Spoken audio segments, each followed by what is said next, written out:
What is going on, Dante? This is Darius from AutoFair Nissan here, and today we're going to take a quick look at this 2014 Nissan Rogue SL. Let's check it out.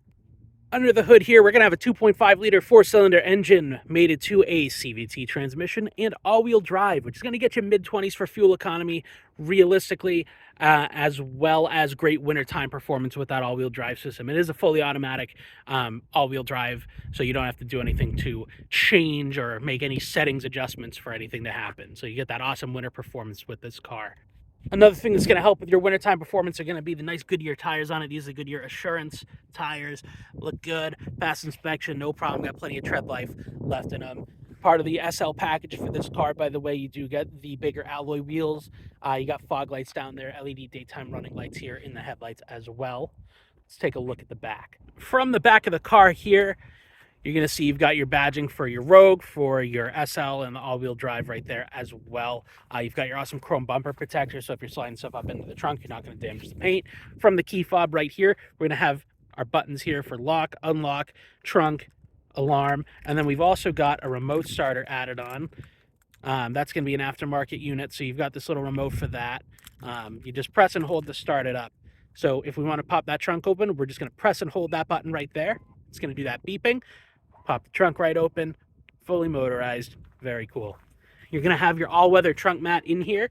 So this is the WeatherTech style hard plastic, so that's going to give you that extra little bit of resistance if you're putting anything that might get a little dirty back here. You got your floor mats here as well. You can see the cup holders for that fold-down armrest in the middle, and those seats do fold down also. So good amount of trunk space back here.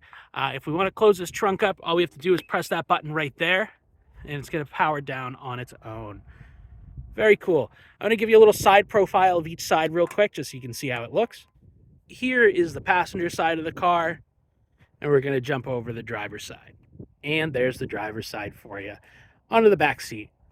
Getting up to the back here, you're going to see this is going to be all leather seating. That's part of that SL package. And you can see the angle difference between the seats there. That's because these are reclinable. So the one seat on the passenger side is in the most upright position, and that's how far back you can lean it just using the little latch. If you can see that right there, just pull on that. You can push it back, pull it down, and use that to drop your seats down. For the driver getting in, you're going to have full power seat right there. That is a full 10-way, so that's really nice. You're also going to have on here automatic one-touch window for the driver's side. There's your controls for your mirrors, and you're going to see a little symbol on that mirror right there. That's because that is heated, so that's really cool. You're also going to have heated seats here. Controls being right down here by the cup holders for the driver and passenger respectively on either side. So seats are heated, very comfortable once this gets started, especially if you're using the remote starter and it's going to put the heated seat on for you automatically. We're going to get in real quick. And here we are from the driver's perspective inside of the car. So you're going to see here, I'm going to move kind of left to right a little bit. You're going to have your automatic headlights and fog light controls there on the turn signal stalk. Take a look up on the dashboard. You can see that, like I mentioned, mid-20s for fuel economy. 128,480 miles on it at the time of recording. Moving down a little bit, you're going to have on your steering wheel, you got controls for your music here, for your menus. So this set of buttons right here where my thumb is at will cycle you through these menus here on the advanced drive assist display. So lots of good information to be had there. You can kind of customize and get exactly what you want to see on that. Push your start button's going to be back here on the dashboard. As long as you have the fob in the car, you are good to push that button with your foot on the brake. And then controls for cruise control are going to be right here. Set it by pushing down like that, or push up for the accelerator resume, on-off control, and then your Bluetooth controls right there. Onto the head unit of the car, this infotainment system is going to have Sirius XM capability, as you can see from right there.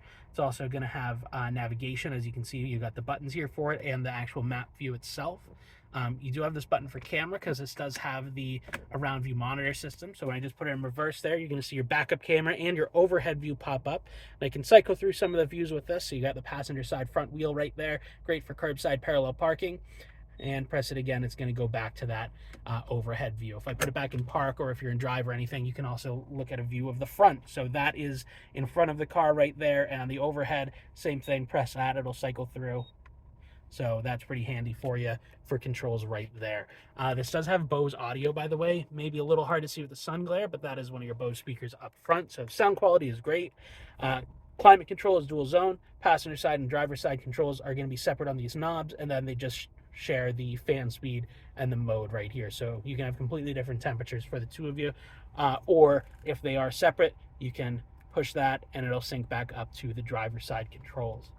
You're going to have a couple of plugins down here. Sorry, it's a little hard to see with the sun glare, but you got USB aux and a 12 volt right here underneath of this panel. Very good. Shifter right here. You've got your overdrive off button. You can put it back, reverse, neutral, drive, low, back up to park. And then your cup holders that I have already mentioned with heated seats. Underneath here, you're also going to have an additional 12 volt plug-in and a pretty good amount of console storage space. So that's really nice. You got just a little latch right under here that you can pull up. It's very natural. You've also got the storage tray too that you can optionally put down. So you can see that right there. Other than that, you're going to have your sunglass holder up here. Very convenient. Oh, some sunglasses in it already. Maybe we can negotiate for those. But other than that, that's pretty much the car in a nutshell. Hopefully I covered everything you were hoping to see. Let me know if you got any questions. I'll leave some contact information down in the description below, or get back in touch with us and schedule a time to see the car. It is at our Auto Fair Nissan of Stratham here at 45 Portsmouth Avenue, as said, in Stratham. Hey, but thank you for your time. Thanks for watching, and we hope to see you soon. Have a great one.